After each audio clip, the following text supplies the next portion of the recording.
Ни разу зашить моя Буга, Чаваш челги бурчухне тенже путмейнде. Кодам умелись, истяну И туган тел, и матур тел, әткәм әнкәмнең теле.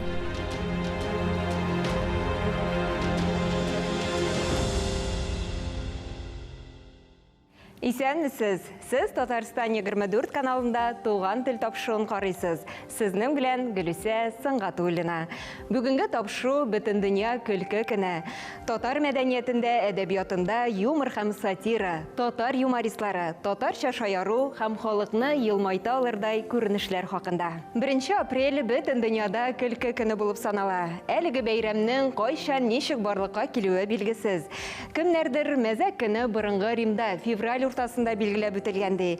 Кайберәүләр бәйрәмне борынгы Һиндстанда барлыкка килгән дип сөйли. Шулай ук 1 апрель көнен Ирландия халкы бер-берсенә мәзәк сөйләп үткәргән дигән фикер дә бар. Кыскасы, бәйрәмнең ничек барлыкка килүе турында фаразлар күп. Язма чыганакларда тәүге тапкыр ул 1686 елда Жүләрләр бәйрәме исеме астында телгә алына. Әлеге көн белән бәйле тарихка кереп калган берничә мәзәк хәлдә бар. Мәсәлән, 1689 елда Лондон газеталарының берсендә Тауырдагы ак арысланнарны юу турындагы хәбәр басылып чыга. Бөек Британияның бөтен халкы бу тамашаны карарга килә. Шунда гына моның 1 апрель мәзәге булуы ачыклана. Россиядә тәүге тапкыр бөтен халык катнашындагы 1 апрель мәзәген Петр I сыный. 1703 елда аның кушуы буенча урамнарда кешеләрне театрга чакырып йөриләр. Билгеләнгән вакытка халык тамаша залына килеп утыра. Пәрдә ачылгач анда 1 апреля никому не верь дигән язу пәйда була. Португалиядә бу көнне кешеләр кибеттән бөтен онны сатып алалар да бер-берсенә он сибеп йөриләр. Шул рәвешле бөтен ил оннан гыйбарәт булган ак болытка күмелә. Америка Кушма Штатларында исә телевизордан танылган кешеләрнең кайда нинди мәзәк хәлләргә эләгүләрен күрсәтәләр дә бөтен ил белән рәхәтләнеп көләләр. Башта диктор караучыларны 1 апрель белән тәбрикли. Һиндстанда бу көнне бер-береңне төсле буяулар белән буяу гадәте бар. Яз килүен Хинд халкы шулай бер-берсе белән шаярышып, учак өстеннән сикереп каршы ала. Болгариядә дә көлке көнен бик яраталар. Рәсми булмаган башкалалары Габрово шәһәрендә һәр даим күргәзмәләр үткәрелә. Газетада мәзәк хәлләр басыла, радиода да шаярулар яңгырый. Бер елны көлке көнендә Чукоткада бызга каткан мамонт баласын табулары, аның исән булуын җибетеп Мәскәү зоопаркына җибәрелүен хәбәр иткәннәр. Бу галәмәтне карарга теләүчеләр күп җыелган. Башка илдән бер укытучы укучыларын экскурсиягә алып килгән хәтта. Тик ялган икәнен белгәч, гауга куптарган имеш. Мондый кызыклы мисаллар бик хисап күп. Күргәнегезчә, һәр милләтнең үз шаяруы бар. Ә хәзер татар юморына күчик, сюжет карап үтик. Көлке сүз сөйләшү ашка тоз салу кебек ди татар халык мәкале. Яшьләр арасында юморга игътибар аеруча да зур. Татарча КВН лигасы Әйдә Шаяртның җитәкчесе Рамил Әгдиев үзе дә танылган КВНчы буларак билгеле. Бәләкәй чакта бик яратып КВНны карадым. Яни белән әти белән бергәләшеп җыелып 1 каналдан КВН карый идек. Һәм инде менә шул мизгел белмим менә минем эшкә кирде, сеңде. Һәм инде 5-6 класстан мин менә КВН уйный башладым. Рус телендә, правда, чөнки татар КВН турында белми идем. Татар КВНын уйный башладым мин 3 курста. 3 курста безнең мин үзем Чаллыдан туып үскән кеше. Безнең анда бар Нур яшьләр үзәге. Менә шул Нур яшьләр үзәге кырыйнан үткәндә мин ишеткәнем татарча КВН турында. Һәм инде менә шул көнне нишләптер менә кирдем. Анда Фарида Якуповна Таштабанова шул татар КВН белән КВНны җитәкли иде. Һәм ул менә безне хоп алды дагын теге вербовать итеп алды. Без шул 3 курстан татар КВН уйный башладык. Рамил ШТК командасының капитаны булып озак еллар чыгыш ясый. Төрле дәрәҗәдәге җиңүләргә ирешә. Тора-бара Фарида Якуповна аның сәләтен күреп, милли юмор өчен куйган хезмәтен югары бәяләп, татар ШТК лигасын аның кулларына тапшыра. Без яшь егетләр, безгә ул татар лигасын телевизорга кертергә үзебезгә максат куйдык. Чөнки ул телевизорда юк иде, ул менә залларда гына үтә иде, 500 кеше җыела, карый, все, бетте КВН. Татар КВН лигасы, Татарская лига КВН аббревиатурасы ничектер барыбер туры килми иде безнеңчә. И без менә Әйдә Шаярт дигән исем уйлап таптык, яңа бренд, Әйдә Шаярт, логотип ясадык.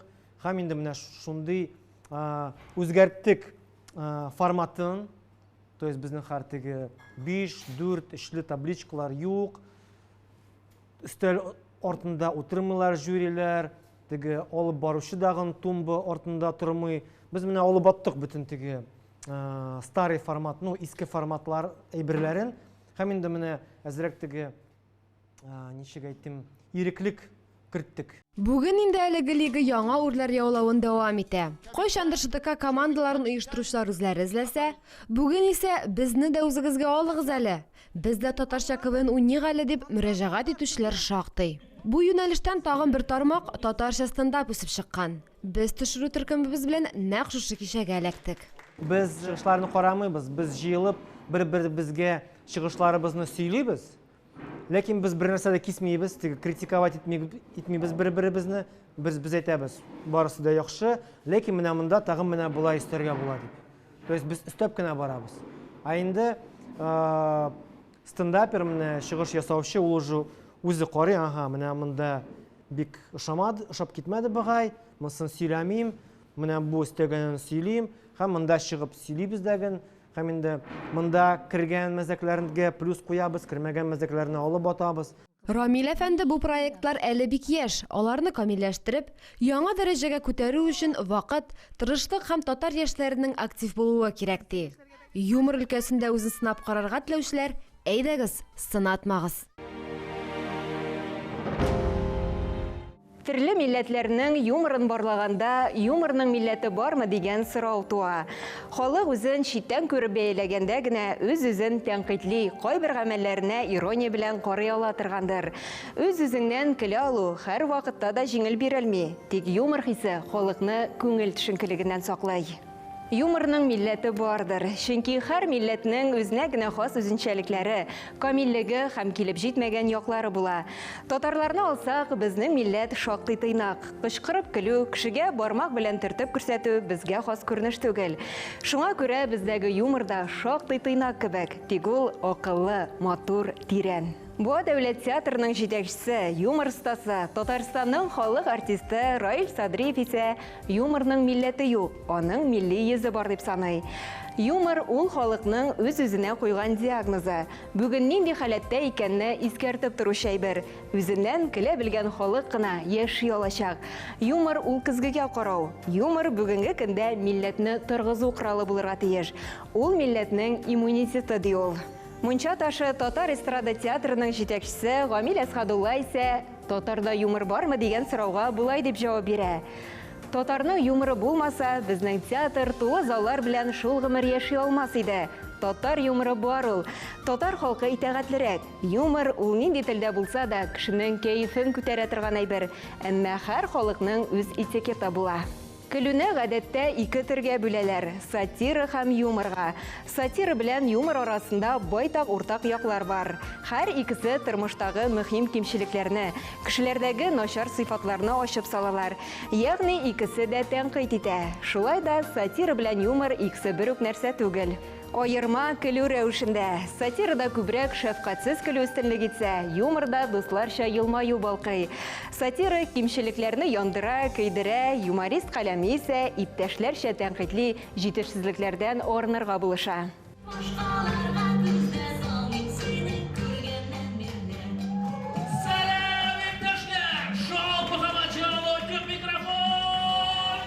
Юмор дөньясы яңа мөмкинлекләр ача. Моның ачык мисалы Фаил Баязитов. Кайчандыр иҗат юлын КВНнан башлаган егет бүген инде сәхнә тотарлык алып баручы.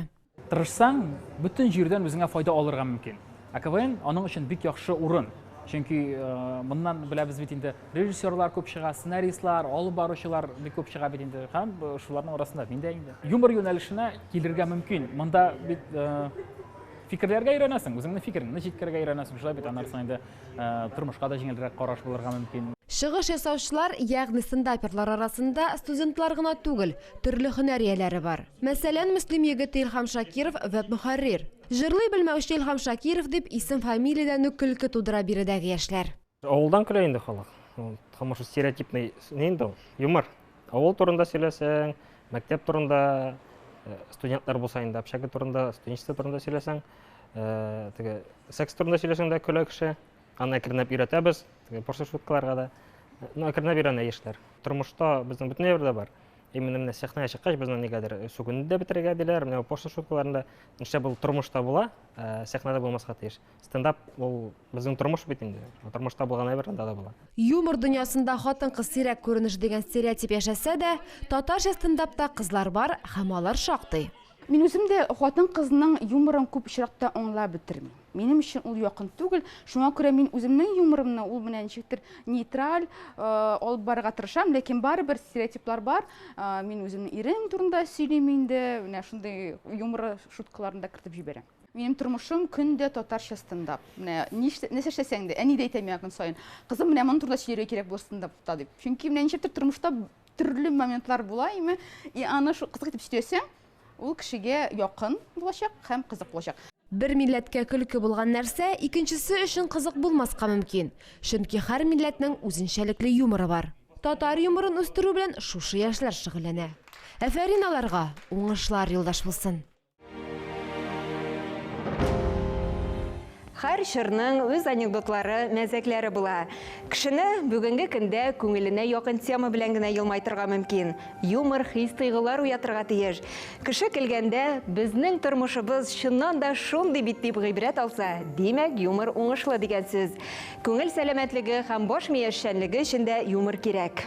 Язучы сатирик Фәнзаман Баттал бер әңгәмәсе вакытында булай дигән. Хайван белән кешене айыра торган иң беренче сыйфат юмор. Әмма көлү артында ниндидер мәгънә ятарга тиеш. Әгәр кыры көлдерү генә булса, ул бик арзанлы юморга кайтып калачак. Әлбәттә, юмор хисе интеллект белән тыгыз бәйләнгән. Татар әдәбиятында исә юмор һәм сатира үткән гасыр язучылары иҗатларыннан башлана. Бөек шагыйребез Габдулла Тукай да сатирик әсәрләр язарга яраткан. Ул милләтнең авырткан якларын тирән тойган, бәяли алган. Тукайның туры сүзле булганлыгы, принцип һәм идея мәсьәләсендә һич кемне шул исәптән дусларын да аерып тормаганы билгеле. Шагыйрьнең иң әһәмиятле сатирик әсәрләреннән берсе Пешән базары Яхут яңа кисек баш поэмасы. Бу сатирик әсәрдә кулланылган шигъри юлларны ул Уральскийда мәдрәсәдә укыган чакта ук яза. Ул җитди реалистик сатира. Анда сарказмда, тормышчан юморда, фантастик шартлылык та бар. Бүгенге көн язучыларына килгәндә, Татарстанның атказанган сәнгать эшлеклесе Габдулла Тукай исемендәге дәүләт бүләге иясе, язучы сатирик Камил Кәримовны атап үтәргә кирәктер. Яшь ленинче, Идел, Шаян, Казан утлары гәҗит журналларында эшләп, актив иҗат иткән авторның юмористик һәм сатирик әсәрләре шактый. Камил Кәримовның әдәби иҗаты язучылыктан тыш эстрада белән дә тыгыз бәйләнгән. Ул дистә еллар буе дәвам иткән Шаян сәхнә, Ачык сәхнә, Каз өмәсе, Көмеш кыңгырау кебек популяр телевизион тапшырулар, тамашалар авторы һәм алып баручысы буларак та киң аудиториягә яхшы таныш. Башкортстанда туып үскән татар язучысы Хәсән Сәрьян да заманында сатира белән мавыга. Ул татар әдәбиятының сатира жанры, логик проза үсешенә үзенчәлекле өлеш керткән. Татар прозасын тормышчан әсәрләр белән байыткан. Тел белеме, әдәби тәнкыйть һәм тәрҗемә өлкәләрендә дә актив эшләгән әдип. Тукай премиясы лауреаты, язучы Ләбиб Лерон да юмор остасы булуы белән аерылып тора. Шигърият мәйданында аның үз юлы бар. Ул юмор сатира. Аның көлүе әче, мыскыллы, шәхесне юкка чыгаручан түгел, ә сыгылмалы, ипле көлү. Кайчандыр рәвешләр юмор театры мәзәк сөючеләр күңеленә бик хуш килеп, популярлык казанган иде. Бүген егетләрнең юллары аерылган, тик иҗатлары тукталмаган. Әбри Хабриев мисал өчен тиздән булачак концертына әзерләнеп йөри. Бу программа белән былтыр язлыкта бераз йөреп алган идек. Билгеле бер нокталарда концертларны куйган идек һәм шомарганнан соң әле инде программа тулысынча куелып беткәннән соң 3 сәгатькә тулып бетте ул. 3 сәгатькә якын программа, шуңа күрә монда үземне төрле яктан күрсәтергә тырышам инде. Җырлавын да җырлап карыйм шунда, мәзәкләре дә бар, тормышта булган хәлләр дә бар, пародияләре дә, әлбәттә, пародиядән башка мин үземне күз алдына китерә алмыйм.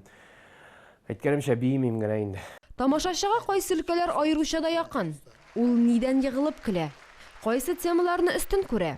Иң беренче чиратта тамашачы үзенең күршесеннән, үзенең белгән кешеләреннән, танышларыннан көлә. Чөнки сәхнәдә күрсәтелгән күп кенә кызыклардан, ул нәкъ менә үзенең я күршесен таный, я авылдашын таный, я күрше фатирда яшәүче, я бергә эшләүче хезмәткәрләрен таный. Менә шушы тормышта булган, үзенең тормышы аша, үзенең гомере аша үткән ниндидер бер күренешләрне ул нәкъ менә шушы сәхнәдәге миниатюраларда, пародияләрдә яки башка әйберләрдә күрә. Иң беренче чиратта ул менә шуннан көлә. Ритм бер ритм кайда? Давай. Ура, молодец. Salımız var işkege yok, salımız var işkege yok, işkege şütübü küybege. Кызык темаларны, оригинал, үзенчәлекле темаларны эзләү авыр. Әле ул теманы эзләп тапсаң да, аңа яраклаштырып, ул темага туры китереп язу икеләтә авыр, чөнки бездә юмор язучылар сирәк, юмор язучылар аз бездә. Безгә язучылар кирәк. Безгә иң беренче чиратта юмор язучылар кирәк. Безгә яшь буынны нәкъ менә Шаяннар тапкырлар клубында әйдә шаярт ШТК юнәлешендә эшләүче яшьләрне җәлеп итәргә кирәк. Язу буенча, әлбәттә инде хәзер бөтен әйбер акчага барып төртелә шулай бит. Бәлкем махсус юмор язучылар берлеге тудырыргадыр. Бәлки андый бердә булырга мөмкин бит. Бәлки бер оешма, продюсерлык үзәге оештырырга, барлыкка китерергәдер. Әбри Хабриев милли юмор үсешен шушы рәвешле күрә. Иң мөһиме телне сакларга, сүз уйнату өлкәсен үстерергә кирәк ди. Юкка гына елмаю гомерне знайта димәгәннәрдер. Елмайганда һәр кем матур, көлгәндә һәр кемнең күзләреннән нур бөркелә. Шуңа да һәр вакыт дөньяга елмаеп карарлык сәбәпләрегез булсын. Дөнья үзе дә сезгә көлеп торсын. Шушының белән тапшыруыбыз ахырына якынлашты.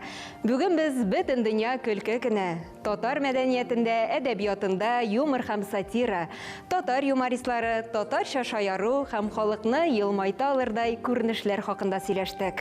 Сез Татарстан 24 каналында туган тел тапшыруын карадыгыз. Сезнең белән Гөлүсә Сыңгатуллина булды. Сау булыгыз, киләсе очрашуларга кадәр.